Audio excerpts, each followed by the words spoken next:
En direct de Kiev. Retour sur la situation en Ukraine avec David Franck, conseiller élu pour les Français de cette zone, qui fait le point pour les Français. Point presse. Ensemble, nous évoquerons l'état des négociations de paix, le rôle de l'Europe, le soutien militaire ainsi que le quotidien de la communauté française toujours sur place. David, bonjour. Bonjour. Que pensez-vous des récentes déclarations du président américain concernant donc la rencontre avec Vladimir Poutine pour discuter de cet accord de paix? Cela pourrait avoir un impact positif ou pas sur la situation? Donald Trump est en train de montrer qu'il est un agent du Kremlin. Tout simplement, il rentre dans la rhétorique de Vladimir Poutine et il ne fait que recracher sa rhétorique. On en veut pour preuve les récentes déclarations comme quoi, d'abord, Zelensky serait un dictateur. Il a été démocratiquement élu. Il voudrait qu'il y ait des nouvelles élections. La loi martiale empêche les élections, c'est dans la Constitution, donc on ne peut pas faire d'élection aujourd'hui. Et même s'il y avait une élection, aujourd'hui, il a 57% de soutien au sein de la population. Alors l'année dernière, c'était 77, certes, ça a baissé, mais il a encore plus de la moitié. Le seul qui pourrait être en face, c'est Poroshenko, l'ancien président aussi. Et franchement, Poroshenko, il est assez pro-russe, donc je ne pense pas qu'il serait réélu. Après, il dit qu'il a 15% de soutien. C'est complètement faux. Trump est très dangereux parce que, il n'est plus un contre-pouvoir. Il va dans le sens de Vladimir Poutine. Il dit que l'OTAN va se retirer des pays pour arriver aux frontières de 1990 et retirer toutes ses troupes de tous les pays qui sont rentrés dans l'OTAN après 1990. Ça, c'est très très grave. C'est très très grave parce que ça voudrait laisser le champ libre à Vladimir Poutine, mais que ce soit en Norvège, Suède, comme en Pologne, en Allemagne. Enfin, c'est hallucinant. Hallucinant, mais au niveau de l'Ukraine, c'est plutôt rassurant parce que l'Ukraine se sent moins isolée. C'est moins la seule cible. Mais aujourd'hui, la Russie est très affaiblie. Aujourd'hui, la Russie, même si elle grignote quelques mètres ou kilomètres carrés par semestre, elle recule plus qu'elle n'avance. Je ne vois pas la Russie faire une mobilisation générale pour aller attaquer les pays baltes, pour aller attaquer la Pologne, pour aller attaquer la Norvège. Je ne comprends pas de cette stratégie. Et alors, justement, pour aller dans la suite des déclarations du président américain, entre la première déclaration où il évoquait le fait que cette guerre avait commencé par l'Ukraine, qui en était à l'initiative, et en parallèle, monter des négociations sans impliquer l'Europe. Est-ce que c'est inquiétant? Qu'est-ce que vous avez à dire là-dessus? C'est inquiétant, certes, mais c'est un non-sens. Aujourd'hui, faire des négociations sans les Ukrainiens et sans l'Union européenne, c'est comme si il y avait Yalta à Yalta, il y avait que les Russes et les Américains. C'est un non-sens historique énorme. Je ne vois pas le sens d'éliminer l'Union européenne, si ce n'est pour l'humilier à nouveau.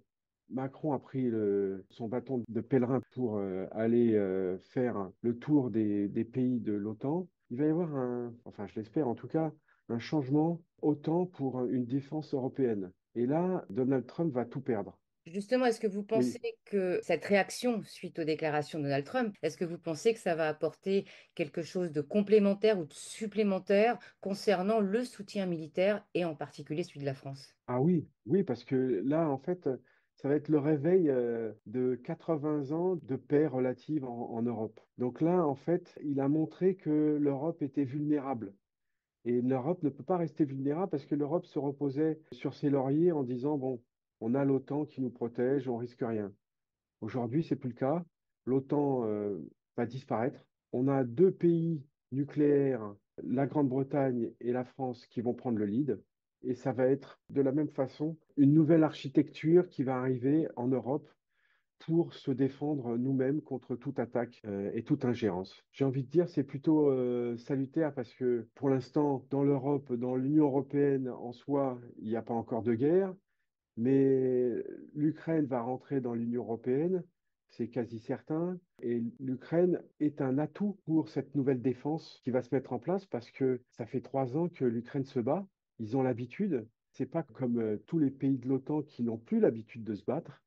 Regardez les Nord-Coréens qui, soi-disant, étaient parmi les élites qui sont venus aider les Russes. Ils ont pris une déroute. On voit très bien qu'il faut être aguerri et il faut savoir se battre. Aujourd'hui, l'armée qui sait se battre, c'est l'armée ukrainienne. Donc, il faut absolument intégrer cette armée à une espèce d'architecture nouvelle européenne, parce que c'est eux qui vont être les fers de lance. C'est pas nous, avec nos 25 ou 30 000 soldats, qui allons défendre l'Union européenne.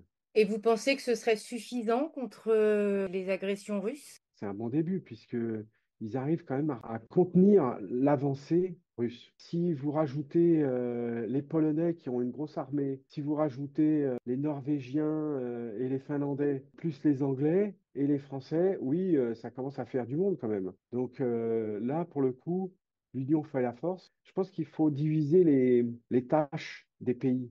Il ne faut pas qu'on fasse tous la même chose. Il va y avoir j'espère, des réquisitions pour fabriquer des tanks, mais en moins grand nombre. Aujourd'hui, c'est plus des drones qu'il faut fabriquer.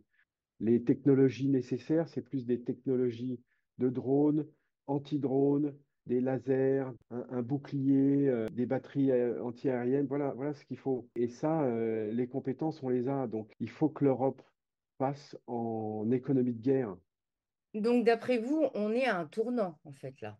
Ah oui, évidemment. Et j'ai envie de dire que Trump se rend même pas compte à quel point il aide l'Union européenne à amorcer ce tournant.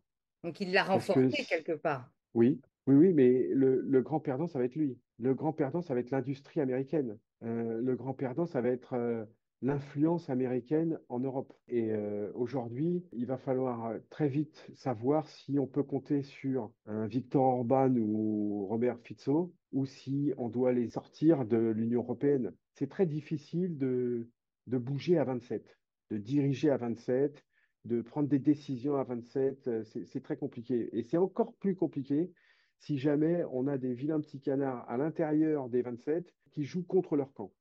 Déjà, c'est pour ça que je pense que Macron, il a réuni pas tout le monde par petits groupes pour essayer de monter un commandement. Mais le commandement, il va être tripartite. C'est la Grande-Bretagne et la France grâce à leur pouvoir nucléaire et la Pologne grâce au nombre de ses soldats. Voilà les trois piliers de l'Europe, de la défense qui vont se mettre en place, je pense. Là, vous êtes quand même dans une logique assez optimiste, quand même. Bizarrement, oui. Bizarrement, oui, parce que on est plus fort à plusieurs. Alors là, je ne pense pas que pour l'Ukraine. Les prochaines étapes que je vois, c'est les 300 milliards gelés d'avoirs russes qu'on s'interdit de prendre. Je pense qu'on ne va pas s'interdire de les utiliser très longtemps. Donc ça va être une aide parce qu'on n'est pas très riche en Europe. Et on va mettre cet argent-là à contribution pour passer en économie de guerre et fabriquer des armes, refaire des armées. Chacun va avoir sa spécialité et à 27, ça va aller beaucoup plus vite que si on était seul. Donc, vous êtes français, vous vivez en Ukraine, vous êtes élu pour là-bas pour les Français. Comment est-ce que, en tant que Français, en tant que communauté française, vous ressentez cette solidarité internationale envers l'Ukraine? Comment ça se passe au quotidien? Est-ce que les informations qui arrivent comme ça influencent votre quotidien, celui de vos proches? Est-ce que vous pouvez nous en parler? On ne vit pas au rythme de l'actualité, heureusement. On vit dans un monde de guerre et on s'habitue à prendre des précautions de tous les jours. Quotidiennement, on a des alertes, des missiles qui nous arrivent sur la figure, des drones, on doit aller dans les abris, on doit se protéger, on n'est pas dans les transports, on ne se promène pas quand il y a des alertes. Voilà, des règles de vie. En revanche, suivre l'actualité au jour le jour, non. Aujourd'hui, les Français qui sont ici travaillent. Il y a des entrepreneurs, il y a des agriculteurs, il y a des gens qui font marcher la banque. Donc, tout ça doit fonctionner, entre guillemets, normalement, avec un environnement plutôt hostile. On y arrive plutôt bien, je touche du bois. Les écoles fonctionnent, on vit la vie normalement.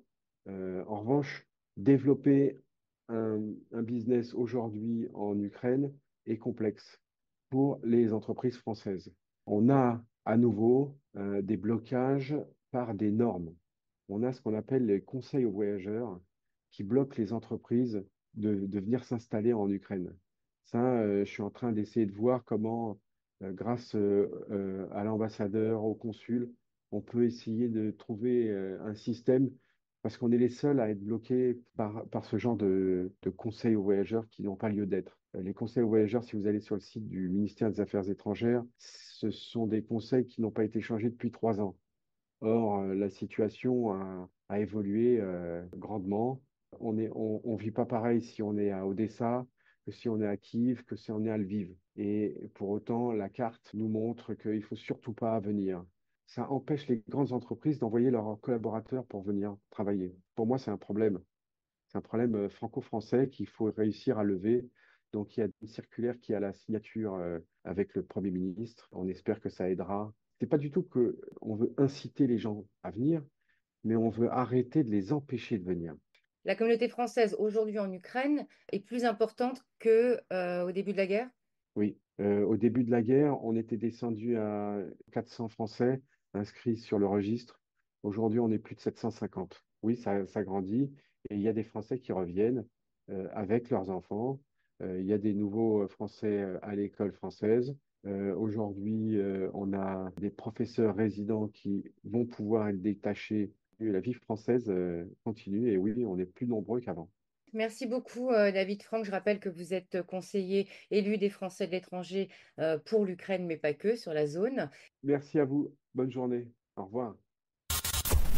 C'était les Français.press.